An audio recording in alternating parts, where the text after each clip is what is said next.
There is a particular kind of suffering that comes not from doing what you know is wrong, but from wanting what you know you should not want. You have felt it. That quiet war inside yourself where one part of you reaches toward something and another part of you recoils. Not because the desire is shameful in any obvious way, not because someone told you it was forbidden, but because you, in your clearest moments, in the moments when you are most fully yourself, recognize that this wanting is pulling you away from the person you have spent years trying to become. That recognition is agonizing in a way that is almost impossible to explain to someone who has not felt it. It is not the simple guilt of having done something wrong. It is something more complicated and more exhausting. It is the experience of watching yourself be divided against yourself, wanting two things that cannot coexist, being unable to simply choose one and release the other. Maybe it is a relationship you cannot seem to walk away from, even though every conversation leaves you smaller than you were before. Maybe it is a craving for recognition, for applause, for status, that you can see is driving choices that betray your deepest values. Maybe it is a desire to be right so badly that you have noticed yourself twisting facts, overlooking inconvenient truths, becoming someone who does not listen because listening might mean losing. Maybe it is simpler than any of these. Maybe it is just the constant pull toward comfort, toward ease, toward the path of least resistance, even when you know that something important in you requires friction, requires effort, requires the discomfort of genuine growth. Whatever the specific shape of it, the experience has a common structure. You know what you value, you know what kind of person you want to be, and yet desire keeps arriving, uninvited, insistent, and somehow stronger than your knowing. You have tried to reason with it. You have made lists, given yourself arguments, reminded yourself of consequences. You have tried willpower, trying to simply refuse the desire through sheer force of discipline. You have tried distraction, keeping yourself busy enough that the wanting cannot find a foothold, and sometimes these strategies work for a while until they do not. And when they stop working, you are left with something worse than the original desire, the sense that you are fundamentally weak, that your ethics are merely decorative, that you are not the person you believed yourself to be. What if, though, the entire framework you have been using to understand this conflict is wrong? What if the war between desire and ethics is not actually a war between weakness and strength, between your lower nature and your higher nature? What if the very way you have framed this struggle is what keeps it going? What if desire is not the enemy of your ethics, but a signal, sometimes a distorted one, sometimes a clarifying one, that you have not yet understood something essential about both, what you want and what you actually value? To begin to answer that question, we need to think carefully about what desire actually is and where it comes from, because we tend to treat desire as though it simply arrives from nowhere, as though it is a brute fact of experience that we must either submit to or resist. We wake up wanting things. We feel pulled toward certain people, experiences, outcomes, states of being, and we experience these pulls as if they are simply given, as if they are just the weather of the inner life coming and going without reference to anything we have chosen or constructed. But this is not quite right. Desire is not a brute fact. Desire is an interpretation. Every desire you have contains within it a theory about what will satisfy it, and that theory has a history, a social origin, a set of assumptions baked into it that you have almost certainly never examined. You do not simply want recognition. You want recognition because somewhere in the formation of yourself, you learned that recognition meant safety, or belonging, or proof of worth. You do not simply crave comfort. You crave it because discomfort was once genuinely dangerous to you, and your nervous system has not fully updated to the reality that you are no longer in that situation. Desire is always desire for something, and the something it is aimed at always carries the freight of your personal history, your cultural inheritance, and the particular stories your mind has been telling you about what constitutes a good life. This matters because when we simply try to suppress a desire without understanding it, we are treating the symptom and ignoring the underlying logic. And the underlying logic doesn't go away just because we refuse to give it what it asks for. It waits. It accumulates force. It finds other outlets. Or it simply keeps returning with the same insistence because the question it is trying to ask has never been properly heard. Hannah Arendt, that great examiner of the human condition, was deeply concerned with what she called thoughtlessness. Not stupidity, not ignorance in the ordinary sense, but the failure to think, the failure to stop and genuinely interrogate the meaning of one's own actions and experiences. She observed that some of the most dangerous and destructive patterns in human behavior arose not from malice, but from the absence of genuine reflection. From going through the motions, from following the script, whether it was the script of convention or the script of one's own unexamined assumptions, without ever pausing to ask what it meant, whether it was actually one's own, whether it served life or merely habit. Her concern was primarily political, but the insight applies with equal force to the inner life.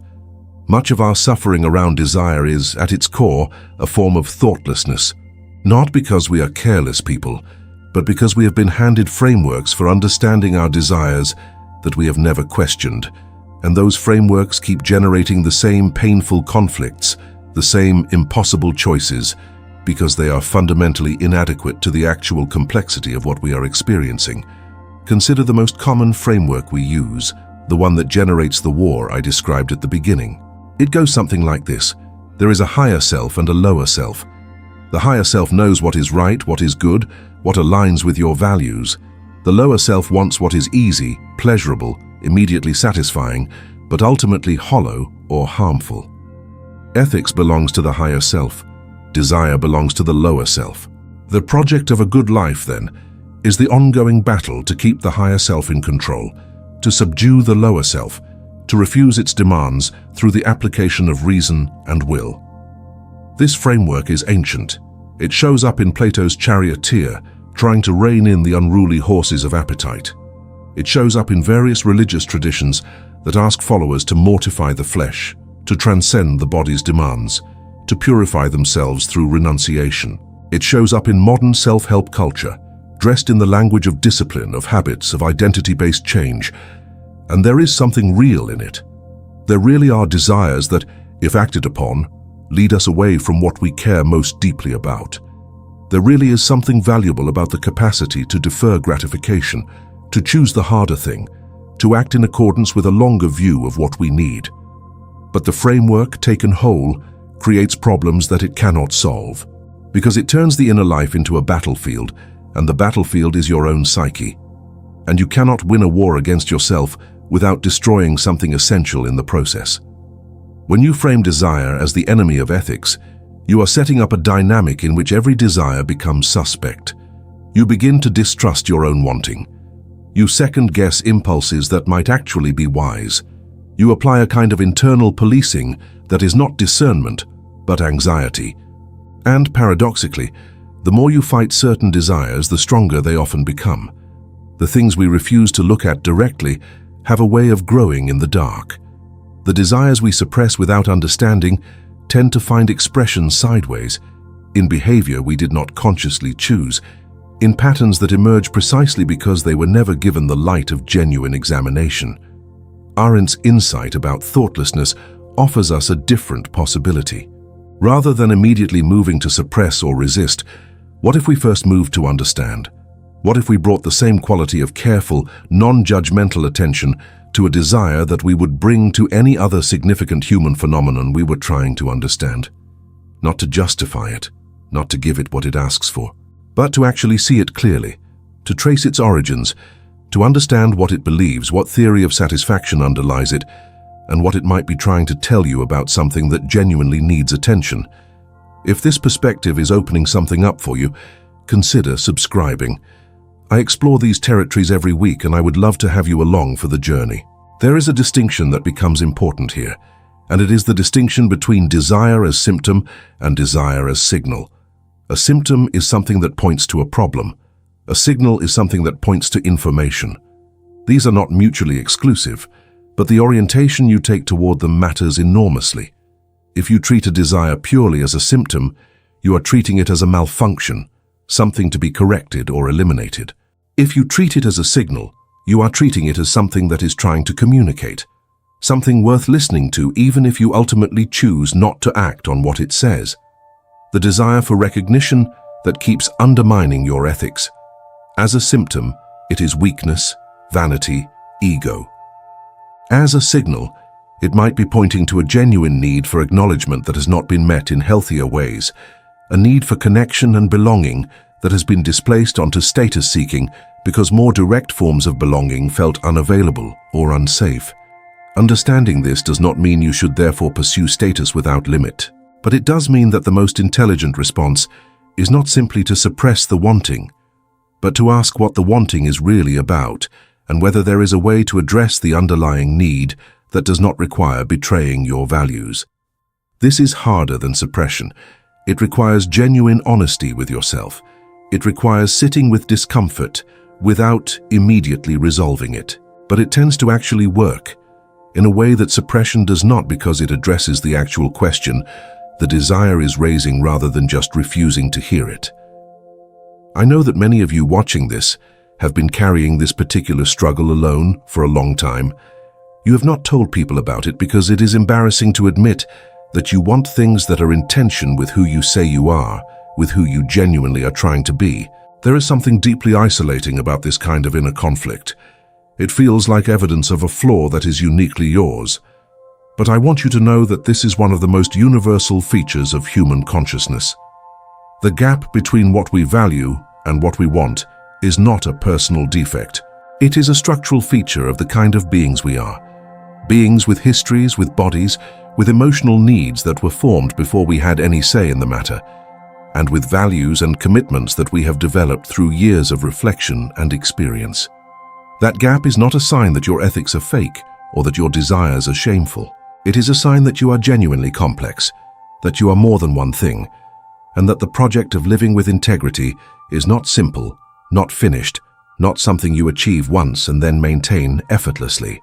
So let me ask you, how long have you been waging this particular war inside yourself? How long have you felt this division, this sense of being pulled towards something that part of you knows is not aligned with what you actually care about? I want you to share that in the comments, not because I need the engagement, but because someone else watching this is carrying the same weight and needs to know they are not alone in it. And if words feel too difficult right now, if the weight of it is hard to put into sentences, just type this: I am in this too. Just those 4 words. Because when you do, you give someone else permission to say the same. And that permission, that small rupture in the isolation, matters more than you might think. Let us go deeper now, because there is something more to say about the relationship between desire and ethics that most frameworks miss entirely. We tend to think of ethics as a fixed set of principles that precede our experience, a code that we hold up against our behavior and either comply with or violate. And in one sense, this is true. There are commitments you have made, values you have articulated to yourself, lines you have decided you will not cross. But Arendt's philosophy points towards something more dynamic than this. She understood the moral life not as a matter of applying fixed rules, but as a matter of thinking, continuously, actively, about what is actually happening and what it means. The ethical person, in her view, is not the person who has the right rules and follows them. It is the person who refuses to stop thinking, who will not allow habit or fear or the pressure of desire to substitute for genuine reflection. This means that the relationship between desire and ethics is not a static relationship between a fixed temptation and a fixed standard. It is a living relationship that requires constant re-examination of both. What this means practically is that sometimes desire reveals an inadequacy not in yourself but in your ethical framework. There are desires that keep returning, that refuse to be suppressed, that generate suffering through their persistence, not because you are weak, but because the ethical position you are holding is actually wrong, or incomplete, or based on a misunderstanding of what actually matters. The person who desires genuine intimacy, but has committed to a way of life that systematically prevents it, may discover, through the persistence of that desire, that something in how they have structured their life needs to change, not the desire, but the constraints they have mistakenly treated as ethical obligations. The person who desires to pursue a particular kind of work, but has organized their life around fulfilling other people's expectations, may discover that the ongoing frustration of that desire is not a test of discipline, but an invitation to question whether the expectations they are serving are actually aligned with anything they genuinely value. This is not permission to do whatever you want and call it self-knowledge. It is something more demanding than that. It requires you to examine both the desire and the ethical position that opposes it with equal rigor. To ask not just, is this desire appropriate, but also, is this ethical commitment genuinely mine? Is it genuinely good? Is it based on something real? Or is it inherited, habitual, a performance of goodness rather than the real thing?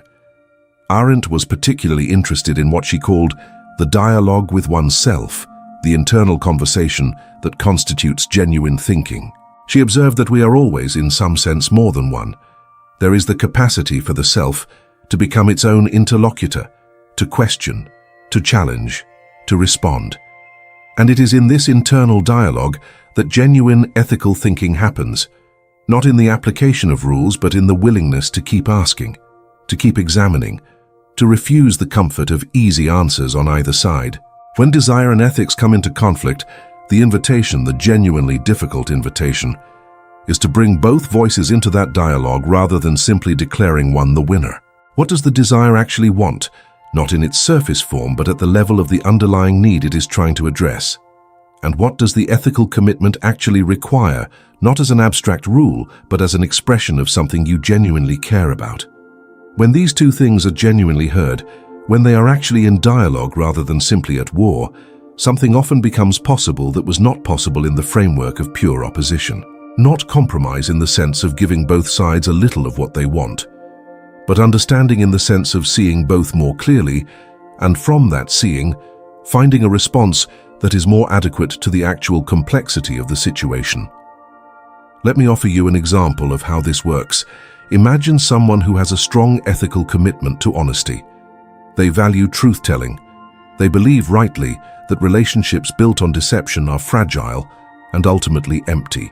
And yet they find themselves repeatedly drawn toward a kind of self-presentation in social situations that is not quite dishonest, but is certainly selective, that emphasizes certain things about themselves and carefully conceals others.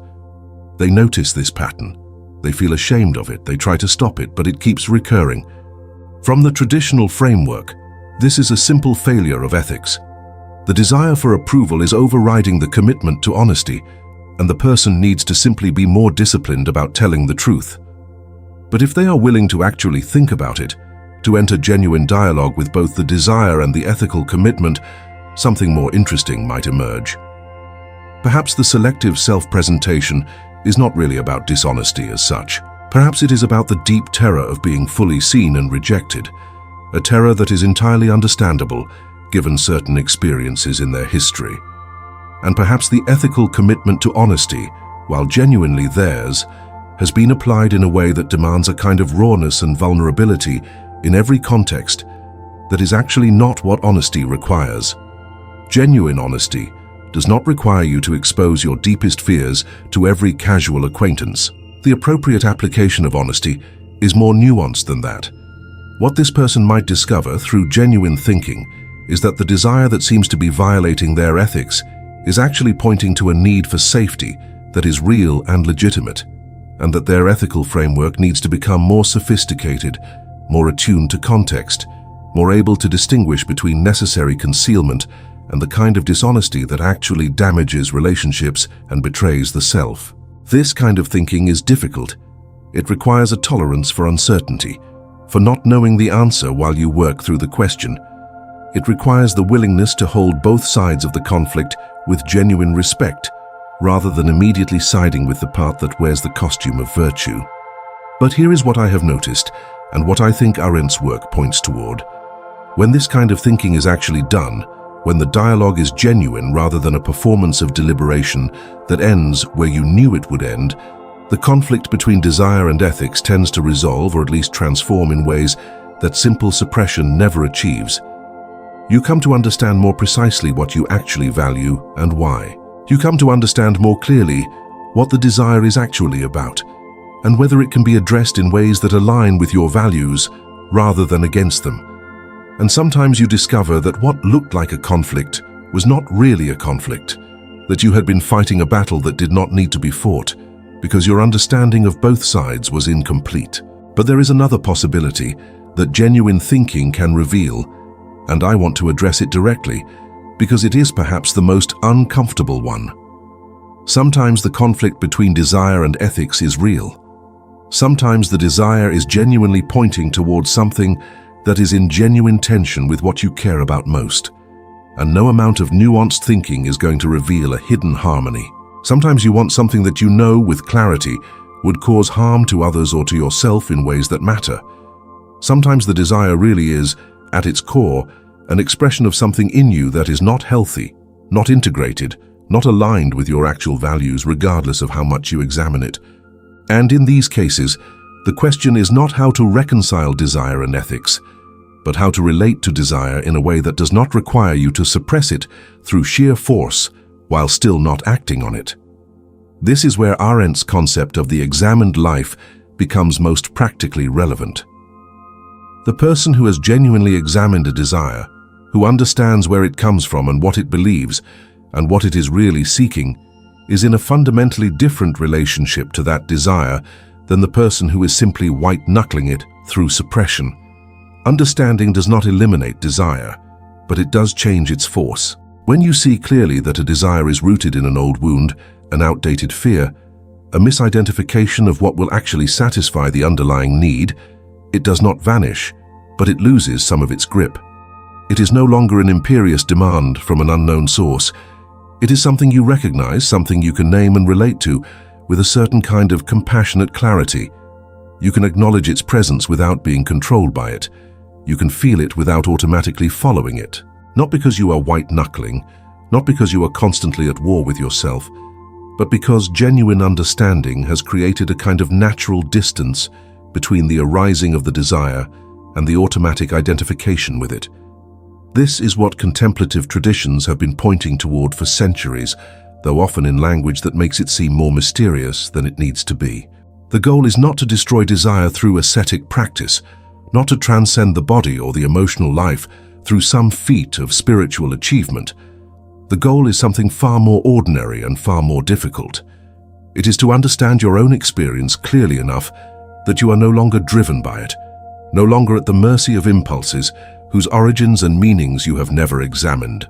This is freedom, not freedom from desire in the sense of becoming empty of wanting, but freedom in the sense of genuine choice, the capacity to act from genuine reflection rather than from the automatic logic of unexamined drives.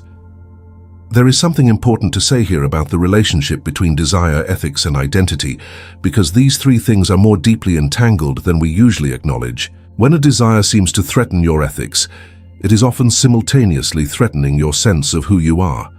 Because your ethics are not just a set of principles you hold, they are, in large part, constitutive of your identity. They are part of how you understand yourself, part of the story you tell yourself about what kind of person you are. And when a desire arises that seems to contradict that story, what is threatened is not just your behavior, but yourself. This is why the conflict between desire and ethics can feel so existentially charged, so much more serious than a simple decision about what to do. It is because it touches the question of who you actually are, whether you are the person you have believed yourself to be. Arendt was deeply interested in questions of identity and selfhood, particularly in how the self is constituted through action and through the stories we tell about our actions. She understood that the self is not a fixed essence waiting to be discovered, but something that is continuously being made through what we do and say and choose. This is actually good news in the context we are exploring, even though it might not feel like it initially. Because if the self is not a fixed essence, then a desire that seems to contradict your ethics does not reveal some hidden, true self that is at odds with the person you have worked to become. It reveals something about where you are right now, what needs are currently pressing, what old patterns are still active in your experience. It is information about a moment in the ongoing process of being a self, not a verdict about what you fundamentally are. This shifts the question significantly.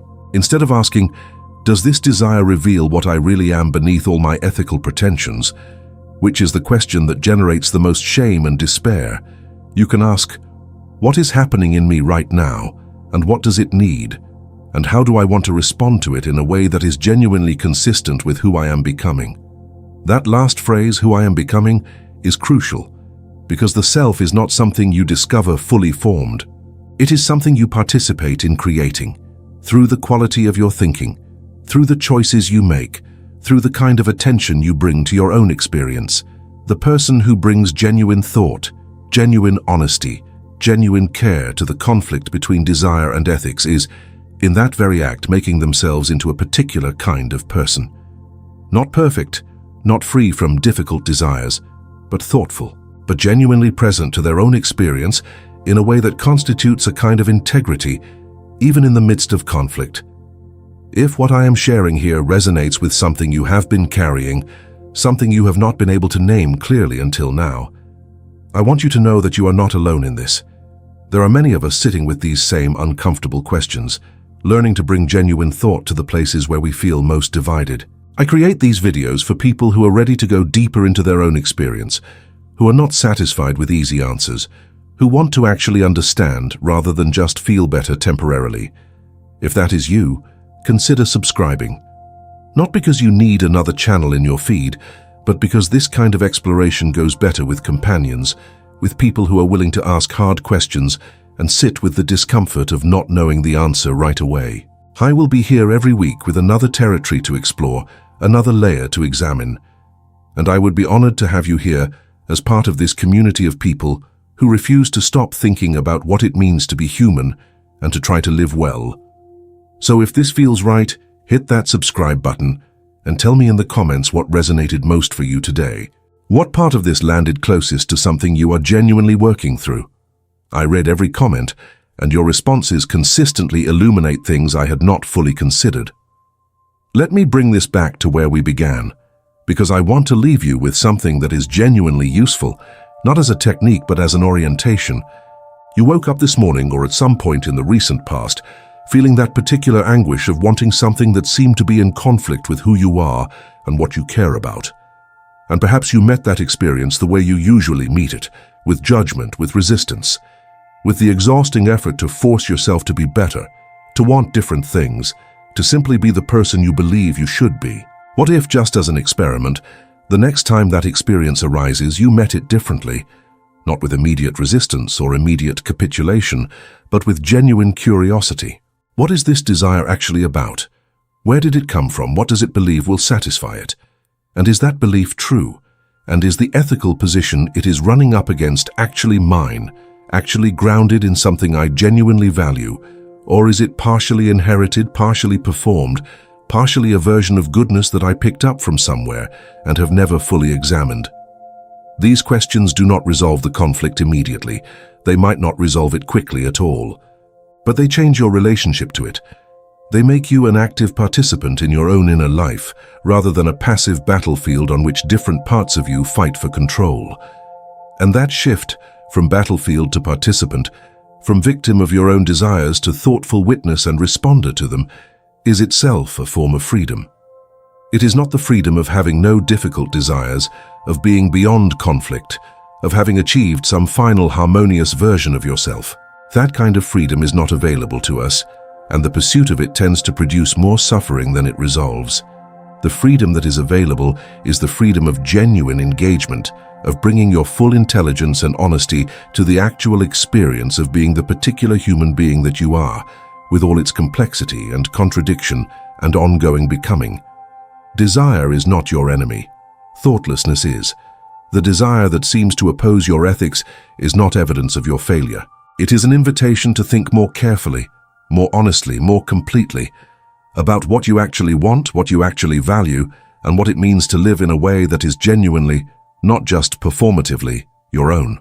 Arendt believed that the examined life was not just philosophically preferable, but politically necessary, that societies depend on individuals who are willing to think, genuinely think, rather than simply execute the programs installed in them by culture, convention, and unexamined habit.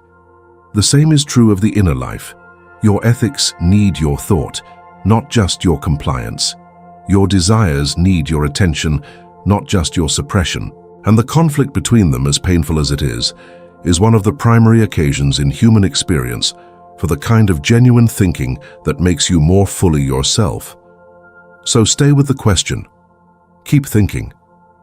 The fact that you are here, that you are willing to examine this rather than simply distract yourself from it, already tells me something about the kind of person you are and the kind of person you are continuing to become.